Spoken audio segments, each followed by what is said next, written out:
నమస్తే, welcome to RTV. నేను సచిన్. కాంగ్రెస్లో ముసలు మొదలైంది. రేవంత్ సర్కారుపై తిరుగుబాటు ప్రారంభమైందని అంటోంది బీఆర్ఎస్. జగిత్యాల వేదికగా బీఆర్ఎస్ కొత్త పోరుకు సిద్ధం కాబోతోంది. కేసీఆర్ రావాలి, రేవంత్ పోవాలి అనే నినాదంతో భారీ బహిరంగ సభను ఏర్పాటు చేస్తోంది బీఆర్ఎస్. జగిత్యాలలో 20న భారీ బహిరంగ సభ ఏర్పాటు చేయబోతున్నది. అయితే ఈ కార్యక్రమానికి మాజీ ముఖ్యమంత్రి కేసీఆర్ హాజరు కాబోతున్నారు.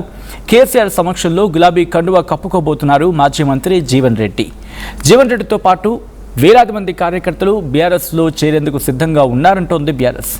జగిత్యాల సభ తర్వాత నెక్స్ట్ టార్గెట్ సౌత్ తెలంగాణ, దక్షిణ తెలంగాణ అంటోంది. వచ్చేడాది పాదయాత్ర చేస్తారంటూ ఇప్పటికే ప్రకటించారు కేటీఆర్. ఇంకోవైపు బీఆర్ఎస్ను తిరిగి టీఆర్ఎస్గా మార్చే ఆలోచనలు ఉన్నట్లు కూడా ఆయన క్లారిటీ ఇచ్చారు. సో ఈ నేపథ్యంలో 20వ తారీఖున మహా అయితే ఇంకొక వారం రోజులు కూడా లేదు, జీవన్ రెడ్డి భారీ బహిరంగ సభ ఏర్పాటు చేయబోతున్నారు. అండ్ బీఆర్ఎస్ అధినేత కేసీఆర్ కూడా కార్యక్రమానికి హాజరు కాబోతున్నారు. స్వయంగా ఆయనే పార్టీలోకి జీవన్ రెడ్డిని ఆహ్వానించబోతున్నారు. ఆ తర్వాత నుంచి లెక్కలు మారబోతున్నాయి అంటూ కూడా బీఆర్ఎస్ చెప్తూ ఉంది. ఇప్పటికీ రేవంత్ ప్రభుత్వం మీద ప్రజలు వ్యతిరేకత ఉంది అనేది బీఆర్ఎస్ వర్షన్. కాబట్టి దీన్ని ఎన్కాష్ చేసుకునే ప్రయత్నం చేయబోతుందా బీఆర్ఎస్ అంటే అవునని సమాధానం వినిపిస్తోంది అక్కడి నుంచి. ఇప్పటికే కాంగ్రెస్ నుంచి కొంతమంది సిద్ధంగా ఉన్నారు పార్టీ మారేందుకు, బీఆర్ఎస్లో చేరేందుకు. దట్టు దక్షిణ తెలంగాణకు సంబంధించి కొంతమంది నేతలు మాతో టచ్లో ఉన్నారు.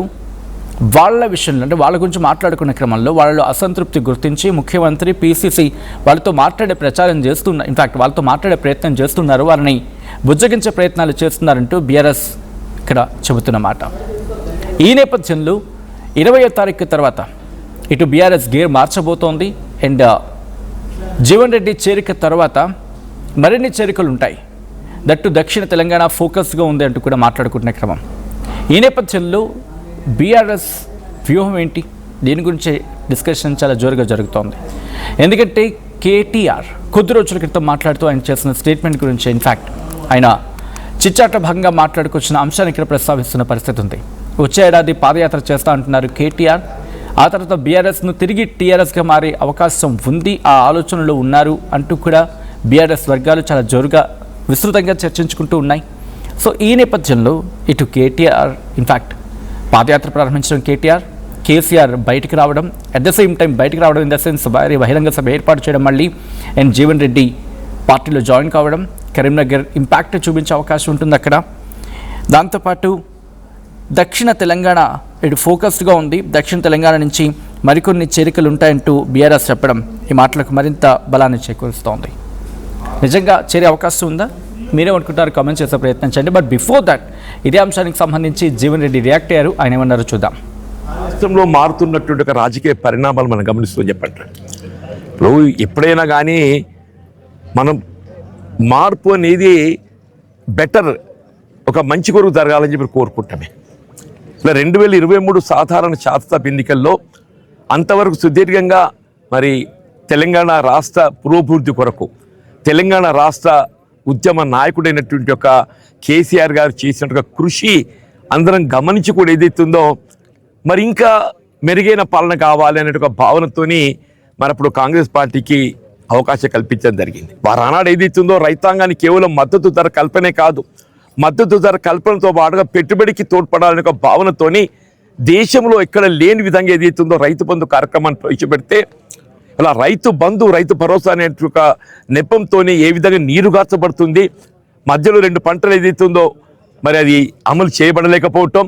ఇప్పుడు కూడా ఈ రబ్బీకి సంబంధించిన ఖరీఫ్ వస్తుంది, మళ్ళీ కొత్త ఖరీఫ్ వస్తుంది. ఇంతవరకు ఏదో రబ్బీకి సంబంధించినటువంటి ఒక రైతు భరోసా కల్పించబడలేకపోవడం చెప్పంటున్నా.